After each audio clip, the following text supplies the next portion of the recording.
வணக்கம் தமிழரசி ஃபார்ம்ஸ்லேருந்து. இந்த வீடியோவில் நம்ம அந்த 50 கிலோ ஆப்பிளை எப்படி 5 கிலோ ஃப்ராஸாக மாற்றுனுச்சு இந்த பிஎஸ்எஃப் லார்வா அப்படிங்கிறது தான் பார்க்க போகிறோம். முதல்ல நம்ம ஃப்ரெண்டு கடையிலேருந்து ஒரு 50 கிலோ ஆப்பிள் கிடச்சிச்சு.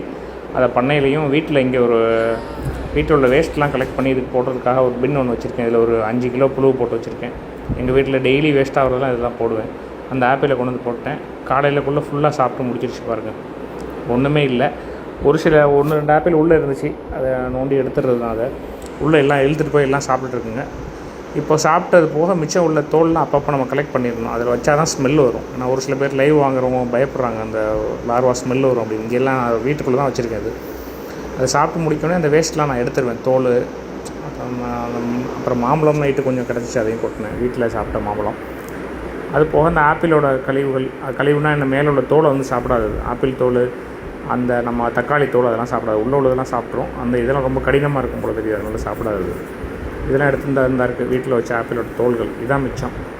அந்த 50 கிலோ ஆப்பிளை ஃபுல்லாக சாப்பிட்டு முடிச்சிருச்சு. ஒன் டேயில் சாப்பிட்டு முடிச்சிருச்சு. அடுத்து ஒரு நாள் ஆணுச்சு எனக்கு இந்த ஃப்ராஸை காய வச்சு வீடியோ எடுக்கிறதுக்கு.